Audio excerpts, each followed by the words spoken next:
সূর্যের জীবনটা এমনভাবে নষ্ট করে দিচ্ছে উর্মি, সেটা কেউ ধরতে পারছে না। দেখা যায় সূর্যের স্মৃতি ফেরানোর জন্য রূপা অনেক রকমভাবে চেষ্টা করতে থাকে, কিন্তু উর্মি কিছুতেই মেনে নিতে পারে না সমস্তটা। উর্মি উর্মি বলে, দাদাই আপনাকে এইসব দেখে মনে করতে হবে না, আমি আপনাকে আমাদের ফ্যামিলি অ্যালবামটা দেখা। ওদিকে দেখা যায় উর্মি ঘর থেকে অ্যালবামটা নিয়ে আসে, আর সাথে সেই মারাত্মক ওষুধ মাখানো সেই ডায়েরিটা, এবং সূর্যকে অ্যালবাম দেখাতে থাকে আর বলে, দেখুন এখানে সমস্ত ছবি আছে, আমাদের ফ্যামিলিতে যত মেম্বার আছে সবার ছবি আছে, আর আপনার সাথে কার কী সম্পর্ক সেটাও নিচে লেখা আছে।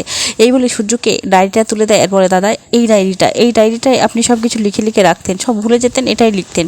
তখনই দেখা যায় সূর্য সেই ডায়েরির পাতা উল্টাতে থাকলে এবং মুখে হাতটা দিলে তখনই সূর্যর অসুস্থতা ফিরে আসে, সূর্য অজ্ঞান হয়ে যায়। কিন্তু এটা স্বাভাবিক লাগে না দীপের কাছে। দীপ মনে মনে ভাবতে থাকে যে যতবার এই ডায়েরিতে যা যাই লিখতে থেকেছে ততবারই কিন্তু যা যাই অসুস্থ হয়ে পড়ে গেছে। তবে কি এই ডায়েরির মধ্যেই কিছু আছে? দীপ সবার সামনে বলে ওঠে, যা যায় যখনই এই ডায়েরিটা ধরে বা লেখে বা দেখে তখনই কিন্তু যা যায় অসুস্থ হয়ে ওঠে। তখনই উর্মি বলে, তুই একদম চুপ কর, কি আজে বাজে কথা বলছিস, সব কিছু বেশি বুঝে গেছিস। ওদিকে দেখা যায় দীপা মনে মনে ভাবে, তবে কি এই ডায়েরিতে কিছু আছে? ডায়েরিটা যেভাবে হোক ল্যাব টেস্ট করানোর দরকার। ওদিকে দেখা যায় উর্মি দীপাকে সেখান থেকে তাড়িয়ে দিলে দীপাকে বলে, এখনই তুমি এখান থেকে বেরিয়ে যাও। ওদিকে পালক এসে বলে, আচ্ছা তুমি এত সুন্দরভাবে আমার ভাইকে সামলালে, তুমি এই বাড়িতে থাকবে আমার ভাইকে দেখাশোনা করতে? দীপা বলে, না না, আমি কেন পরপুরুষের দেখাশোনা করব, না না, আমি তো বাসন বিক্রি করি, আপনাদের কাছে যদি কোনো পুরনো কাপড় থেকে থাকে সেগুলি আমাকে দিতে পারো। ওদিকে উর্মি কিন্তু চিৎকার করে বলে, এই থামো তো, আমি দেখছি কোনো কাপড় আছে নাকি। ওদিকে ছোট্ট লাবণ্য সূর্যর ঘরে বসে দীপার শাড়ি জড়িয়ে কান্না করতে থাকে। ঠিক তখনই উর্মি সেখানে আসে আর ছোট্ট লাবণ্যর হাত থেকে কাপড়টা ছিনিয়ে নেয় আর বলে, তোর খুব দরদ উঠছে না? এই বলে দীপার সমস্ত শাড়ি সেখান থেকে নিয়ে বেরিয়ে যায় উর্মি। ওদিকে দেখা যায় উর্মি সমস্ত শাড়ি এনে দীপার সামনে ফেলে দেয়। ওদিকে রূপা বলে, কাকিয়া এই শাড়িগুলো তো আমার মায়ের, তুমি এই শাড়িগুলো কেন ওনাকে দিচ্ছ? এগুলো দীপা সেই শাড়িগুলোর হাত বোলালে দীপার অনেক পুরনো স্মৃতি মনে পড়ে যায়। ওদিকে সূর্য সেই শাড়ির দিকে নজর পড়লে সূর্য বলে, এই শাড়িগুলো কোথায় ছিল? এই শাড়িগুলো তো আমি চিনি, আমার খুব চেনা।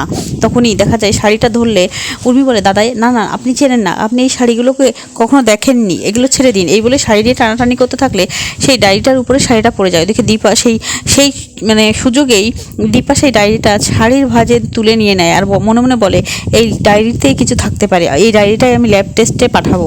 দীপা সেখান থেকে বেরিয়ে যেতে গেলে উর্মি বলে, এই দাঁড়াও, সুযোগের সদ্ব্যবহার করে চলে যাচ্ছ?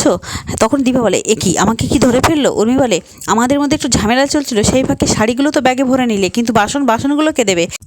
ওদিকে দীপাকে দেখতে পেয়ে অবিনাশ বলে, আপনি আর দেরি করবেন না, তাড়াতাড়ি উঠে আসুন। এই বলে দীপা অবিনাশের গাড়ির মধ্যে উঠে আসে এবং অবিনাশকে বলে, ওই বাড়িতে অনেক কিছু ঘটছে, আর এই ডায়েরিটা অনেক সন্দেহজনক, এটা ধরলেই ডাক্তারবাবু অসুস্থ হয়ে পড়ছে। তখন অবিনাশ বলে, এই ডায়েরিটায় কী এমন আছে যার জন্য সূর্য সেনগুপ্ত এরকম অসুস্থ হয়ে পড়ছে? দীপা বলে, কিছু তো থাকতেই পারে, আপনি তো পুলিশে ছিলেন, আপনার হয়তো এই সব বিষয়ে জানাও থাকতে পারে। ওদিকে সেনগুপ্ত বাড়িতে কুন্তলা এসে বলে, দীপা বিদেশে যায়নি। দীপা সূর্যকে রেখে কেন যাবে? দীপা যা লোভী, এই সংসার ছেড়ে ও যেতে চাইবে না, ও যায়নি, ও তোমাদের সবাইকে ভুল বোঝাচ্ছে। ওদিকে রূপার ফোন থেকে কুন্তলা বলে, তাহলে তুমি তোমার মাকে ফোনটা করে আমাদের ভুল ধারণাটা ভেঙে দাও।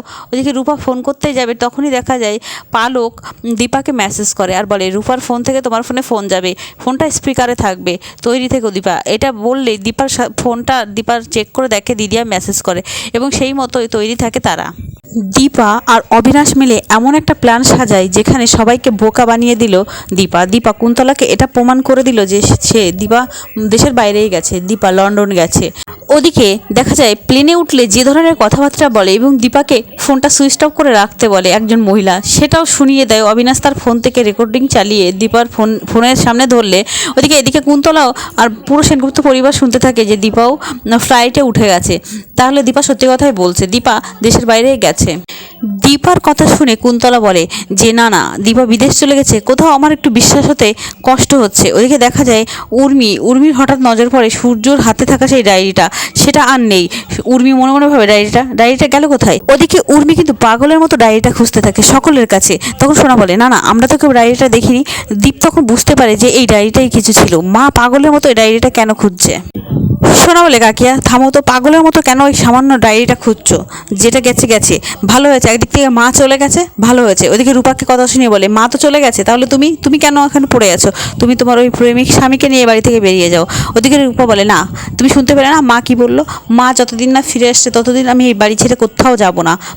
প্রবীর সেনগুপ্ত কিছু বলতে গেলে রূপা বলে, দাদুভাই এই বাড়িতে আমারও অধিকার আছে, যদি আমাকে কেউ বাধা দেয় তাহলে আমি কিন্তু কোর্ট কাছারি করবো। তখন প্রবীর সেনগুপ্ত বলে, ও কিভাবে কথা বলছে? পালক বলে, বাবা ও তো ঠিকই বলেছে, এই বাড়িতে ওর অধিকার আছে। দীপা ডায়েরিতে কোনো কিছু না পেয়ে দীপা মনে মনে ভাবে, এবার আমাকে ওই বাড়িতে ফিরতে হবে।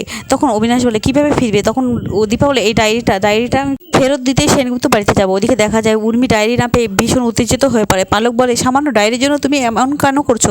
তখন উর্মি বলে, এটা সামান্য নয়, প্রবীর সেনগুপ্ত অন্য ডায়েরি কিনে আনলে সেটা দেখেও উর্মি চিৎকার করে বলে, বাবা এই ডায়েরিটা নয়, ওই ডায়েরিটাই আমার দরকার। রূপা বলে, কাকিয়া এবার তো তোমাকে এই বিষয়টা দেখে আমারও খুব সন্দেহ হচ্ছে। তবে কি বন্ধুরা, এবার রূপা পর্দাফাঁস করবে উর্মির, সেটা জানতে হলে আমার চ্যানেলটি সাবস্ক্রাইব করে আমার পাশে থাকো। ধন্যবাদ।